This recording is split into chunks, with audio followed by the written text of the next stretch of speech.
And this is your election headquarters. We've been all over the country for you since 5 p.m. when polls closed on the back of the special voting that happened today. 109,000 people queued to vote thereabout. We have seen from what Cordero has confirmed to us tonight that it was a high voter turnout in the regions of 80 and 90% plus. Of course, we've heard a few incidents that still need resolving. We've had a confirmation from the EC that today there was a firm instruction.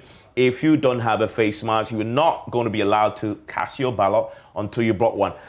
It's actually now being flagged by, of course, some watchers in Parliament that the EC was given a budget to address this. The Director of Elections says that's not something he can speak to now, but we need to get clarity on that because, of course, if this is a test for December 7 and special voters came to polling stations without face mask, you can't imagine what will happen for the most vulnerable in society on election day who genuinely can't afford us all. So this is one of the things that clearly this has thrown up that still needs resolving, definitely. The thing about this and your election headquarters is that you've been sending your views as we brought you that very comprehensive round the country wrap on today's special voting. And MFA, you have a lot of messages. A lot of comments. I've been trying to sort some of them out. We'll hear from the political parties, their own take on this. But let me quickly bring in some of your messages that you've sent in via WhatsApp. So this one from AU Farouk in Tamale says, in fact, the special voting today is a test of victory for NDC come 7th December. All indication on the faces of the security mentioned shows a victory for the NDC. We have another one who says, please, the special voters who couldn't vote today as we learn to be posted near their polling station. And this, I say, can make them to be biased in their dealings, he says. Martin Luther in Laboni says, indeed, when you have a competent leader, it reflects everything. The new EC's chairperson has brought efficiency to our electoral system, and this confirms her optimism to declare the results within 24 hours. One also says, we thank God the special voting went successfully. We are waiting for December 7 for the general election. Please, peace is what we need. Eric Kwao in Aplau joining our peace campaign here at Joy News. Okay, let's bring in the political parties' main stakeholders, key stakeholders in this process. Evans Nemako is the Director of Elections for the governing New Patriotic Party. Joins us on the telephone line right now. I know you had agents in all the polling stations today. What report have they filed? Hello, Mr. Nemako. I think your Zoom may be on mute. If you can unmute it for me so we could hear you.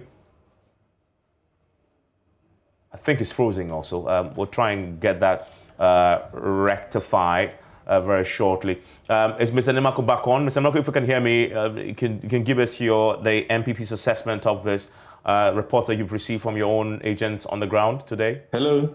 Yes, I can hear you. Yes, good evening, and I hope you are doing well. We're doing fine. How about you? Yeah. By His grace, I'm better than good. Yeah. What I would say to start with is that the New Patriotic Party put together our agents, our leadership were on the field. We deployed party constituency executives. We were represented by our candidates in all the 311 voting centers in all the 275 constituencies. About 109,577 people were supposed to vote. That constitutes about 0.64% of the 70 million. By and large, reports coming through has been that it's been mainly successful. Agents were more of collaborating to ensure that we have a successful elections. We may have lost that audio there. We have Maswa Kudako on the line with us. Of course, in the Eastern region, this issue about some personnel not finding their names on the register, which has been addressed by Dr. Sribokwe, who also came up strongly in that region. Maxwell Kudako is our man on the ground. He's been monitoring the situation and joins us via Zoom. Maxwell, what's the situation? Polls have closed, and I'm sure you've been interacting with residents and, of course, party agents. What's been their reaction to what they saw today?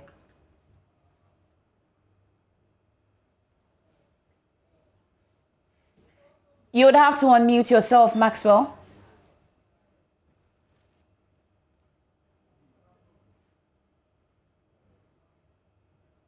Okay, we don't hear Maxwell. We'll get Maxwell to rectify his audio so we can hear him wherever you are tonight.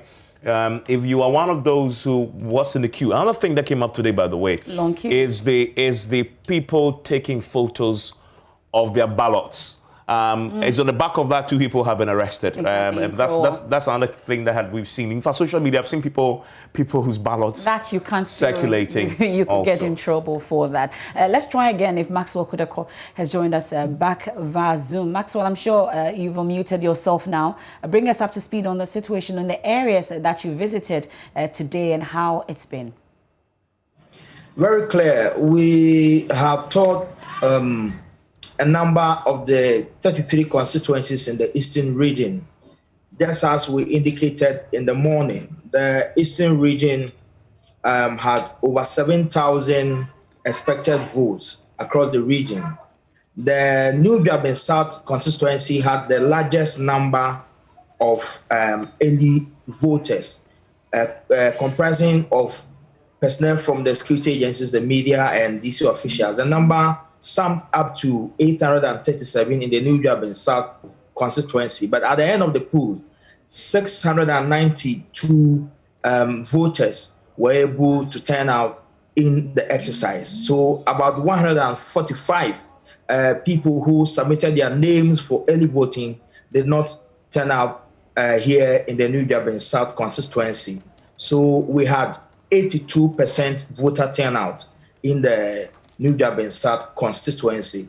It is almost same in almost all the 33 constituencies in the Eastern. The turnout has been between 80, 82, thereabout. So that's the issue on turnout. However, the district or municipal director of the Electoral Commission in the New Biabin South, Mr. Kofi Wusu, in an interaction expressed a worry about the few who couldn't turn up at the polls. The reason being that these people who submitted their names for the early voting may not have the opportunity to vote on December 7th. So it means that they do not stand the chance of getting the opportunity to vote. Now, social distancing was very key issue in the morning, especially at the Galloway polling station. Even though the EC officials provided Veronica buckets with running water and what have you, at the early stage, it was very difficult controlling the people who rushed in to cast their ballots between 6 and 7. If the Electoral Commission marked the grounds with white marker, showing the distance each voter should stand from the other. But it got to a time the people were in a rush to cast their ballot and vote. However, the EC officials enforced the social distance rule and ensure that anybody who came to the polling center adhere to the distance. It is worthy to note that we did not find any security or official manning the polls, especially at the Galloway polling center where the New Biabin South election took place. So I asked the EC official, and he told me that they were expecting a security or police officer at post, but at the end of post, we didn't see any security official. The argument has been that that place is a security zone, so people did not expect to come and then misbehave there. So the absence of the security official didn't cause any disturbances. By and large, it's been very peaceful. Many who did not found their name on the voter list, some had traveled from Kumasi, some had traveled from Afram Plains and other areas to come and vote, but they were disappointed not to have found their names on the early voting list. But the assurance has been that they are going to work out things in order to ensure that they exercise their franchise very early in the morning before they are sent to their various duty posts. So it has been very peaceful in the Eastern region. Well, thank you very much. That's my colleague Maxwell Kudako from the Eastern region giving us a summary of events today from the Electoral Commissioner, from the security, and of course, turnout. You've been interacting with Evans Nimako, the Director of Elections of the NPP. For him, it's been largely successful until we lost him along the line. We'll try and raise him back on the line via Zoom. Then we can continue that conversation with him. We've been bringing you extensive coverage of today's special voting. It's special, so it deserves special attention here at your election headquarters. Also live on Joy 99.7 FM, here on the Joy News channel, DSTV channel 421, GoTV 144, myjoyonline.com. And this is our coverage of that special voting exercise. I am MF I'm here with Evans Mensah, and he'll be speaking to Evans Nimako. Yeah, my name's Sheikh. I'm in the political party, but there's a lot of more statements that we're getting from our listeners who are joining us on this special coverage of the special voting. Abdulaziz Mindo Katachi in Tamale says, good evening, Evans and MFA. So far, so good. The EC has done well and deserves commendation. I absolutely believe that come December 7, we will have a smooth election. A great work from the EC, but Melvin in Ho disagrees. Says the EC should stop praising itself for organizing its special voting peacefully. Rather, they should know that election was for the service persons and the media personnel who are disciplining themselves to have caused trouble. They should rather wait for the general public to vote before they self-score themselves. And the EC, well, they self-score themselves A's. And the EC has told us that they obviously giving themselves A. If there's a plus, who would add a plus. Would have added a plus, and that would have been the musician, though. But there's another one also over our WhatsApp, and it says, I really commend the EC chair. Keep it up. I'm optimistic that NDC will ultimately appear victorious in the D-Day. That's from Albert Wabenga in Kumasi, sending us that one. We've been to Kumasi earlier. And there's another one, I'm sure we'll get through, rather long one. I would have to really sort out. It says, why must we allow manual verification when the BVD can do both fingerprint and facial verification? And this is a conversation that we've had. Dr. Kwejo Yilaj in Kintampo has been sending that one in. But talk of issues about the election headquarters, Evans, today, there've been a lot of talk about this issue about tertiary, free tertiary education, giving those SHS, free SHS graduates getting into the tertiary education, getting free education.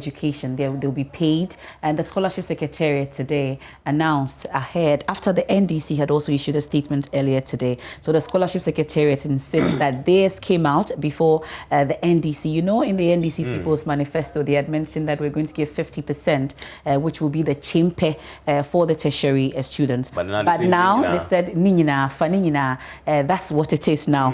After the Scholarship Secretariat also announced that this is what you're going to do for the fresh Kufuor graduates, I should say. That's what they've been called. But this came up earlier today. I'm sure we're bringing you that and more on the Joy News Prime. But we'll see if we can get Evans Nimako joining us back on the line. No, okay. I mean, guys, I've just been watching there. This must be the Scholarship Secretariat. Secretariat, of course. Speaking to this key issue about the scholarships and government decision to absorb all 100% fees for the graduates now leaving the free SHS. Let's listen in. The free SHS now have an opportunity to apply for scholarship for their tuition fees at the tertiary level to be paid for them. When? Yes. An amount of 20 million Ghana cedis has been set aside. Of course, you know that because their tuition fees will vary, both in the private tertiary institutions, public tertiary institutions, their courses and programs also vary. So 20 million Ghana cedis being set aside, trust me, can take care of a lot, thousands of these graduates. How sustainable will this funding for free tertiary education be? Looking at so much money already going into free senior high school. Immediately, His Excellency assumed office in 2017. 350 students in the local tertiary were given scholarship. 2018, we had 9,500 of them enjoying local scholarship. In 2019, a whopping 29,000 local tertiary students had scholarship. This year, for the continuous students, 45,000 of them are going to enjoy scholarship, of which out of the 45, 11,000 or so have been paid already. For the first batch of these free SHS, 20 million has been set aside for them. So in terms of sustainability, it's something that has been progressive all these years. The only thing that can militate against the sustainability of this local scholarship drive is when the MPP is not retained. Because so, talking about feasibility, beneficiaries are Ghanaians, essentially students of Ghana. Whether you're in government or not, why don't you ensure that there's continuity, even if your government is not in power? I mean, it's at the prerogative of a government to ensure that the education of its citizenry becomes a must. Don't forget that when President Mahama was a president during the dark days of Ghana, he said that for him to restore teacher and nursing training allowance, if it will cost him his presidency, he was ready to sacrifice it. The then flag bearer of the MPP, Nana Addo Dankwa Akufo-Addo, said he will implement free SHS if that will cost him his life. So these two gentlemen all took the oath. Okay, which of them has materialized? Former President Mahama said he will cancel free SHS. Hasn't he said it? I read a lot of their statements that they made. Is this somebody that can be trusted? We can't. The youth of this country cannot trust our education and, for that matter, our future into the hands of a person who is not straight, into the hands of a person who is not very stable. So clearly, this matter, MFR, of the free SHS and how it's playing out in elections now is getting into the tertiary realm now, but some clarity is important. So this, we understand from this scholarship secretariat, is a scholarship application like all others. It's 20 million has been allocated. And the clarity is that it is not as if it's a free tertiary education for all, okay? So it is scholarship for those who apply and qualify. And there's 20 million fund available for those who want to apply to get it. So it's not free tertiary education that I was hoping for. That it will be. You know, but the NDC has something. Okay, of course. We've been speaking to the campaign coordinator, Joshua Alabi, on that following their announcement that theirs is funding. Let's get more clarity on their policy. What we release is also to absorb 100%. Initially, in our manifesto, we said 60% for all. But we just finished our rounds and around every region. And actually, you'll see the impact of COVID on the people. And that alone will let you know that they need help. Now, freshers have a lot to do. They have to pay freshers fees, accommodation, etc., etc. So, as a former vice chancellor, I know the burden of freshers when they are admitted. So, having gone around and having listened to the people, and like you know, our manifesto is the people's manifesto, not a consultation. So we decided to listen to the people, and we said, okay, now the freshers will give them 100%.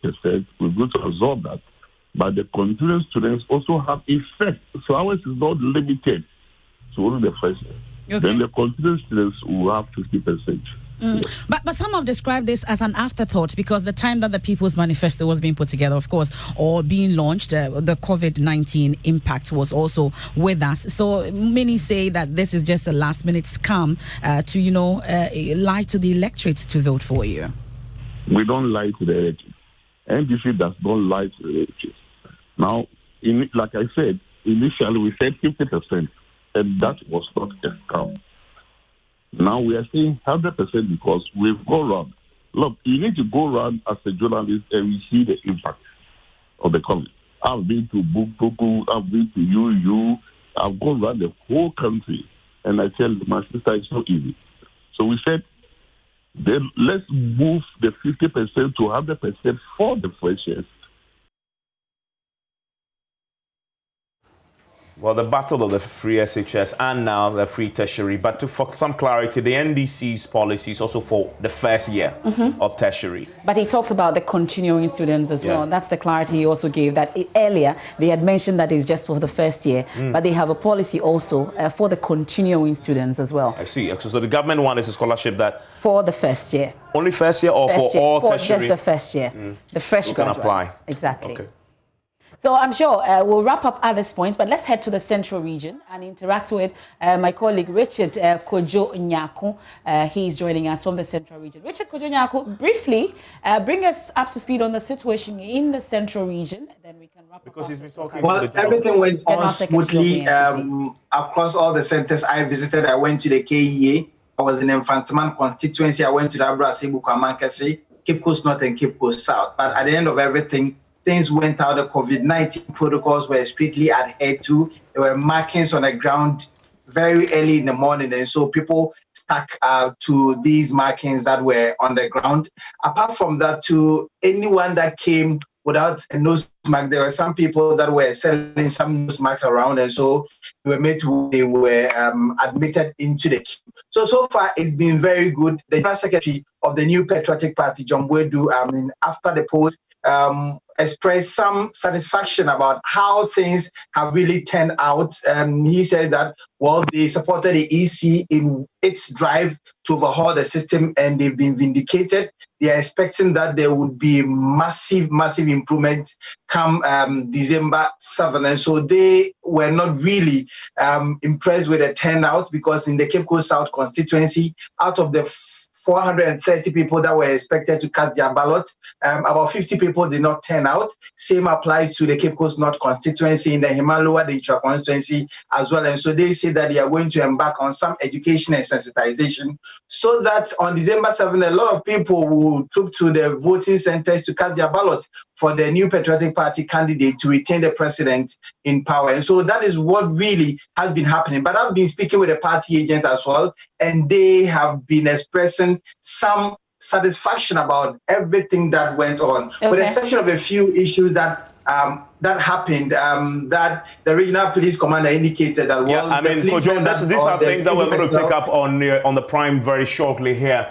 on your election headquarters. Prime is up next. This is a continuation of our special coverage. This has been obviously your election headquarters giving you all you need to know about the special voting that ended 2 hours ago. And for our radio audience, Strong and Sassy is coming up on Joy 99.7 FM with Nimwa Nimado. Interestingly, she'll be speaking to Francesca Siem and Joyce Bawa Mukhtari. For our TV audience, Israel Lai is up next with the Joy News Prime. Much later on PM Express, we'll continue and give you more from the special voting and more. I am MFR Paul. Thanks so much for your company. And I'm Evans Mensah. Join me at 9 p.m. with PM Express.